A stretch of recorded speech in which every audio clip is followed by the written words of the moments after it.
Hi friends, welcome back to my channel more than a housewife. போன வீடியோக்கு வந்து நிறைய பேர் சப்போர்ட் பண்ணியிருந்தீங்க, கமெண்ட் பண்ணியிருந்தீங்க. ரொம்ப ஹாப்பியாக இருந்துச்சு. முக்கியமாக வந்து கோஸ்ட் ஸ்டோரி சொல்லுங்க அப்படின்னு சொல்லியிருந்தீங்க. ஓகே, கண்டிப்பாக நான் வந்து சொல்கிறேன். எப்பன்னு சொல்லிட்டு சொல்லுங்கள். அது கொஞ்சம் லாங் வீடியோவாக போகும்னு நினைக்கிறேன். ஏன்னா கொஞ்சம் அது பெரிய ஸ்டோரி தான். ஸோ கொஞ்சம் லாங்காக தான் போகும். எப்போ போடலாம்னு சொல்லிட்டு சொல்லுங்க, நான் போடுறேன். ஓகேங்களா? ஓகே, இன்னைக்கு வந்து vlog இல்ல, நம்ம வந்து கிச்சன் சீக்ரெட் வந்து நம்ம பார்க்க போறோம். ஒரு 50 பாயிண்ட்ஸ் வந்து பார்க்க போறோம். ரொம்ப யூஸ்ஃபுல்லா இருக்கும். முக்கியமா ஹவுஸ் ஒய்ஃபுக்கு ரொம்ப யூஸ்ஃபுல்லா இருக்கும். ஸோ ஸ்கிப் பண்ணாம வீடியோ பாருங்க. இப்பதான் ஃபர்ஸ்ட் டைம் என்னோட வீடியோ பாக்குறீங்களா, ப்ளீஸ் சப்ஸ்கிரைப் பண்ணி பாருங்க. ஓகே, இப்போ வந்து ஒரு 50 பாயிண்ட்ஸ் டக்கு டக்குன்னு நம்ம பார்த்துடலாமா? ஃபர்ஸ்ட் பாயிண்ட் என்னன்னா, நம்ம வெங்காயம் கட் பண்ணும் பொழுது கண்ணுல இருந்து தண்ணி வருங்க. அதை அவாய்ட் பண்றதுக்காக என்ன பண்ண போறோம்னா, வெங்காயத்தை ஃப்ரிட்ஜில் ஒரு 10 நிமிஷம் வச்சுட்டு அதுக்கப்புறம் கட் பண்ண போறோம்.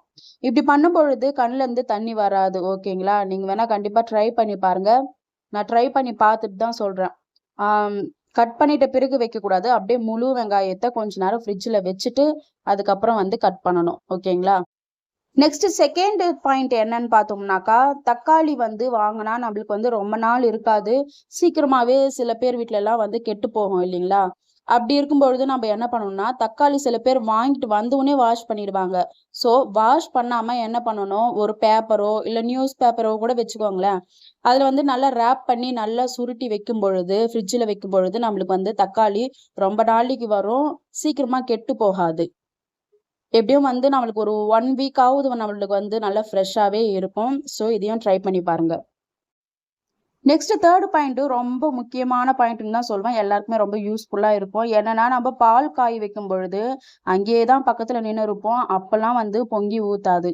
ஆனால் ஜஸ்ட் இப்படி வந்துருப்போம், அவ்வளோதான், பொங்கி கீழே எல்லாமே போயிடும். அப்போதான் எல்லாம் க்ளீன் பண்ணியிருப்போம். திரும்ப க்ளீன் பண்ணுற வேலை வந்துடும். ஸோ பால் பாத்திரம் இருக்கு இல்லைங்களா, நம்ம வச்சிருக்கிறோம் இல்லைங்களா, அது மேலே எட்ஜில் வந்து ஆயில் கொஞ்சம் அப்ளை பண்ணிட்டு வச்சோம்னாக்கா பால் வந்து பொங்கும். ஆனால் பொங்கி வெளியே விழாதுங்க. கண்டிப்பா இதை ட்ரை பண்ணி பாருங்க. ரொம்ப யூஸ்ஃபுல்லா இருக்கும். நெக்ஸ்ட் ஃபோர்த் பாயிண்ட் என்னன்னு பார்த்தோம்னாக்கா, gas stove clean easy trick. இது வந்து ஆயில் ஸ்டெயின் ரொம்ப அதிகமா இருக்கு. சிலர் வீட்டில் வந்து கேஸ் ஸ்டவ் மேலே ரொம்ப ஆயிலாக இருக்கும், பிசு பிசுப்பாக இருக்கும். இல்லை ஏதாவது வந்து இது வந்து முக்கியமாக எப்போ தெரியுமா தேவைப்படும், இந்த அதிரசம்லாம் செய்வோம் இல்லைங்களா, அதிரசம் வடை ஃபெஸ்டிவல் டைமில் வந்து ரொம்பவே யூஸ்ஃபுல்லாக இருக்கும். ஏன்னா அப்போ தான் நம்ம வந்து நிறைய அதிரசம் வடை முறுக்கு இந்த மாதிரிலாம் வந்து செய்வோம். அப்போ வந்து கண்டிப்பாக கேஸ் மேலே அந்த பிசு பிசுப்பு போகவே போகாதுங்க, அந்த ஆயில் பிசு பிசுப்புலாம். ஸோ அப்படி இருக்கும் பொழுது நம்ம வந்து லெமன் ப்ளஸ் சால்ட்டு அதை வந்து யூஸ் பண்ணோம்னாக்கா கண்டிப்பாக வந்து ஆயில் ஸ்டெயின் வந்து ரொம்ப ஈஸியாகவே ரிமூவ் ஆகிடும் நமக்கு. ஸோ கண்டிப்பாக யூஸ் பண்ணி பாருங்க இதையும். நெக்ஸ்ட் ஃபிஃப்த் பாயிண்ட் என்னன்னா, நம்ம சாப்பாடு வேக வைக்கும் பொழுது சிலருக்குலாம் வந்து குழஞ்சிடும் இல்லைங்களா, அந்த மாதிரி இல்லாம நல்லா உதிரியா கிடைக்கிறதுக்கு வந்து சாப்பாடு வெந்துட்டு இருக்கும் பொழுது நம்ம ஒரு சின்ன ஒரு 2 டிராப் வந்து நம்ம ஆயில் சேர்த்தோம்னா அதுல சாப்பாடு ஒன்னோட ஒண்ணு ஒட்டாம நல்லா உதிரியா கிடைக்கும் நமக்கு, சாஃப்டா. ஸோ இதையும் ட்ரை பண்ணி பாருங்க. நெக்ஸ்ட் சிக்ஸ்த் பாயிண்ட் என்னன்னு பார்த்தோம்னாக்கா, மீந்து போற சப்பாத்தி இருக்கு இல்லைங்களா, அதை வந்து நம்ம அகெயின் என்ன பண்ணுவோம், அதே தோசை தவால போட்டு சூடு பண்ணி சாப்பிடுவோம். அப்படி இருக்கும் பொழுது இன்னும் நம்மளுக்கு ஹார்டா தான் இருக்கும். அதனால அப்படி பண்ணாம நீங்க வந்து ஸ்டீம் பண்ணி சாப்பிடும் பொழுது ரொம்ப சாஃப்டாவே இருக்கும். ஸ்டீமிங் சொல்லும் பொழுது நமக்கு வந்து இருக்கு இட்லி பாத்திரம். அந்த கொத்து இருக்கு இல்லைங்களா, அடியில தண்ணி ஊத்திட்டு நீங்க அந்த இட்லி கொத்து இருக்கு இல்லைங்களா, அதுல வந்து சப்பாத்தி போட்டுட்டு க்ளோஸ் பண்ணி வச்சாலே போதுங்க. நல்லா சூடுக்கு சூடும் ஆயிடும். நல்லா நமக்கு வந்து ஸ்டீம் ஆகி வந்துடும். நல்லா சாஃப்டாவே இருக்கும் சப்பாத்தி. இதையும் ட்ரை பண்ணி பாருங்க. நெக்ஸ்ட் செவன்த் பாயிண்ட் என்னன்னு பார்த்தோம்னாக்கா, நம்ம வந்து நான்வெஜ் எல்லாம் செய்வோம் இல்லைங்களா, கிரேவி கறி குழம்புலாம் செய்வோம் இல்லைங்களா, அது வந்து ரொம்ப நல்ல ஒரு டேஸ்டா வர்றதுக்கு ஒரு சீக்ரெட் என்னன்னா, லாஸ்டா நம்ம வந்து கொஞ்சோண்டு நெய் சேர்க்கறதுனால அதோட டேஸ்ட் வந்து நல்லா இம்ப்ரூவ் பண்ணி கொடுக்கும். ப்ளஸ் இதுல இன்னொரு விஷயம் என்னன்னாக்கா, ஹோட்டல்ல சாப்பிட்ற ஒரு டேஸ்ட் கிடைக்கும். இதையும் ட்ரை பண்ணி பாருங்க. நெக்ஸ்ட் எய்த் டிப்ஸ் என்னன்னு பார்த்தோம்னாக்கா, பாகற்கான்னு சொல்லும் பொழுது நிறைய பேருக்கு வந்து பிடிக்காம இருக்கும், சில பேருக்கு பிடிக்கும். எனக்கு வந்து ரொம்பவே பிடிக்கும். முக்கியமா அது பொரியல்லாம் செஞ்சு அந்த சுட சுட சாப்பாட்டோட பிசைஞ்சு சாப்பிடும்போது அவ்வளோ சூப்பரா இருக்குங்க. கசப்பா தான் இருக்கும், இருந்தாலும் எனக்கு பிடிக்கும். அது ஏன்னு தெரியல.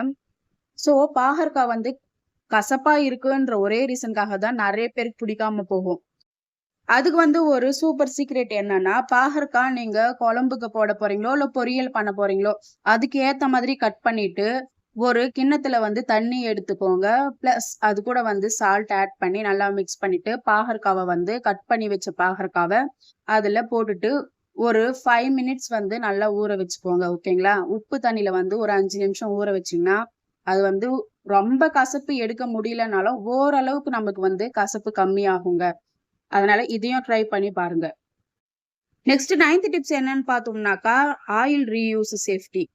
இது வந்து நம்ப நெறைய பேர் வந்து வடை, இல்ல அப்பளம், அதிரசம் இதெல்லாம் வந்து பொரிச்சு எடுக்கும் பொழுது, அந்த எண்ணெய் வந்து ஓரளவுக்கு நமக்கு நல்லாவே தாங்க இருக்கும். ஏன்னா, ஒன்ஸ் தான் நம்ம யூஸ் பண்றோன்னும் பொழுது நல்லா தான் இருக்கும். ஸோ, அத ரீயூஸ் பண்றதுக்காக என்ன பண்ணணும்னா, ஃபர்ஸ்ட்டு வந்து அத கூல் டவுன் ஆக்குங்க. ஓகேங்களா? நல்லா கொதிக்கிற எண்ணெய் அப்படியே எடுத்து போட்டு ஏதாவது பாட்டில்ல போட்டு வைக்காம, ஃபர்ஸ்ட்டு அது வந்து நல்லா ஆறட்டும். ஆற விட்டுட்டு அதுக்கப்புறம் வந்து கண்டிப்பா ஃபில்டர் பண்ணணும். ஏன்னா, அதோட குட்டி, குட்டி பார்ட்டிகிள்ஸ் இப்ப வடை செய்ய போறீங்கன்னா, அதோட சின்ன, சின்ன தூளெல்லாம் இருக்கும். அதுக்கப்புறம் அப்பளம், அதோட சின்ன, சின்ன பார்ட்டிகிள்ஸ்லாம் இருக்கும்ல, அதெல்லாம் வந்து ஃபர்ஸ்ட்டு ஆ ஸ்டெயின் நல்லா வந்து வடிகட்டி எடுத்துக்கோங்க. வடிகட்டி எடுத்துட்டு நல்லா ஆறிட்ட பிறகு வந்து நீங்க ஸ்டோர் பண்ணி வைங்க. முக்கியமா அந்த எண்ணெய வந்து நீங்க திரும்ப வந்து யூஸ் பண்ண போறீங்கன்னு சொன்னா, சீக்கிரமாவே யூஸ் பண்ணிடுங்க. அது மட்டும் இல்லாம அந்த எண்ணெய் யூஸ் பண்ணும்பொழுது, ஹெவியா ஏதாவது ஸ்மெல் வருதா பார்த்துக்கோங்க. இல்லனாக்கா சில எண்ணெய்லாம் வந்து பிளாக்கா இருக்கும். அந்த மாதிரி இருக்கும்போது, அத வந்து நீங்க யூஸ் பண்றத அவாய்ட் பண்ணிக்கோங்க. வேஸ்ட்டா போனாலும் பரவால்ல, எடுத்து ஊத்திடுங்க. சரிங்களா? அதேபோல முக்கியமா நான்வெஜ்லாம் வந்து சிக்கன் 65 அப்புறம் மீன் பொரிக்கிற எண்ணெய், அதெல்லாம் வந்து நீங்க பார்த்து ரீயூஸ் பண்றது கரெக்ட்டான்னு எனக்கு தெரியல. ஆனா வந்து பார்த்து சேஃபாவே நீங்க வந்து டக்குன்னு நீங்க ஏதாவது செய்ய போறீங்க அப்படின்னு சொன்னா மட்டும் எடுத்து வச்சு நெக்ஸ்ட்டுக்கு வந்து நீங்க யூஸ் பண்ணிக்கோங்க. அப்படி இல்லன்னா ரொம்ப நாள் எடுத்து வச்சு அந்த மாதிரிலாம் வந்து யூஸ் பண்ணவே பண்ணாதீங்க. ஓகேங்களா? நெக்ஸ்ட் 10த் பாயிண்ட் என்னன்னு பார்த்தோம்னாக்கா, இஞ்சி பூண்டு பேஸ்ட்டு அரைச்சு வைக்கிறோம் இல்லைங்களா? அது வந்து ரொம்ப நாளைக்கு நல்லா இருக்கணும் அப்படின்றதுக்காக ஒரு சீக்ரெட் தான் வந்து பார்க்க போறோம். இஞ்சி பூண்டு பேஸ்ட்டுன்னு சொல்லும்பொழுது, இந்த காலகட்டத்துல கடையிலேயே வாங்குனா கூட நம்மளுக்கு வந்து செட்டே ஆகாது. அது ஒரு டேஸ்ட் குடுக்கும். அதே நம்ம வீட்ல அரைக்கும் பொழுது ரொம்ப ஃப்ரெஷ்ஷாவே இருக்கும் இல்லைங்களா?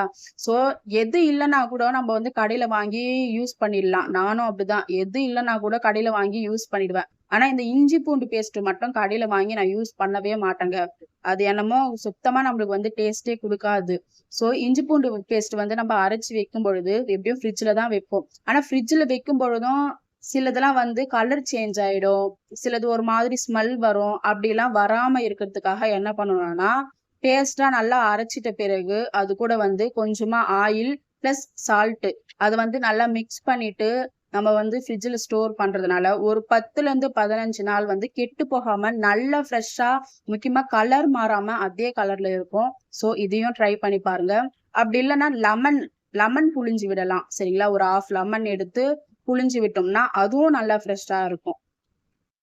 நெக்ஸ்ட் 11த் பாயிண்ட் என்னன்னு பார்த்தோம்னா, ரொம்ப முக்கியமான பாயிண்ட் தான். நெறைய பேர் வீட்ல வந்து இட்லி செய்யாததுக்கான ரீசன் என்ன தெரியுமா இருக்கும்? இட்லி சாஃப்ட்டா வராது. சில பேருக்கு களி மாதிரி வரும். சில பேருக்கு லப்பர் மாதிரி இருக்கும். சில பேருக்கு வந்து கல்லு மாதிரி இருக்கும். அதுக்காகவே வந்து தோசையிலேயே ஓட்டிட்டு இருப்பாங்க. இட்லி ஊத்த பயந்துட்டு. ஸோ இட்லி வந்து உங்களுக்கு நல்லா சாஃப்ட்டா வரணும்னா, இட்லி மாவுல வந்து கொஞ்சமா அவல் கலந்தோம்னா, இட்லி வந்து நல்லா சாஃப்ட்டா புசு புசுன்னு வருங்க. இதையும் ட்ரை பண்ணி பாருங்க. நெக்ஸ்ட் 12த் பாயிண்ட் என்னன்னு பார்த்தோம்னாக்கா, ஃப்ரிட்ஜ்ல சில டைம் வந்து பேட் ஸ்மெல் வருங்க. முக்கியமா இந்த இட்லி மாவுலாம் அரைச்சு வச்சுட்டு, அது புளிச்சு போச்சுன்னா, ஒரு மாதிரி ஸ்மெல் வரும். ஓப்பனா சொல்ல போனோம்னா, சரக்கு ஸ்மெல் வருங்க. எனக்கு அப்படிதான் ஃபீல் ஆகும். உங்களுக்கு அப்படி இருக்கான்னு சொல்லுங்களேன். சரக்கு ஸ்மெல் வரும். சரிங்களா? அதுக்கப்புறம் இஞ்சி பூண்டு பேஸ்ட் வந்து சரியா க்ளோஸ் பண்ணாம இருந்தோம்னா, அதோட காட்டு, அதோட ஸ்மெல்லும் நமக்கு ஹெவியா இருக்கும் சில டைமு. ஸோ அதெல்லாம் அவாய்ட் பண்றதுக்காக என்ன பண்ணலாம்னாக்கா, ஒரு கிண்ணத்துல லெமன் இருக்கு இல்லைங்களா? எலுமிச்சை பழம் எடுத்து நல்லா கட் பண்ணிடுங்க. துண்டு துண்டா கட் பண்ணிட்டு, அது கூட வந்து பேக்கிங் சோடா மிக்ஸ் பண்ணிட்டு, ஃப்ரிட்ஜ்ல வைக்கிறதுனால நம்மளுக்கு இந்த பேட் ஸ்மெல் வந்து அவாய்ட் ஆகும். ஸோ இதையும் ட்ரை பண்ணி பாருங்க. நெக்ஸ்ட் 13த் பாயிண்ட் என்னன்னு பார்த்தோம்னா, நைஃப்லாம் சில டைம் வந்து ஷார்ப்னஸ் இல்லாம இருக்கும். அது வந்து கடையில போயிட்டோம் நம்ம வந்து டக்குன்னு ஷார்ப் பண்ணிட்டு வர முடியாது. அப்படி இல்லன்னா நெறைய இப்போ வந்து நைஃப் ஷார்ப் பண்றதுக்காகவே ஆன்லைன்ல நெறைய ப்ராடக்ட் இருக்கு.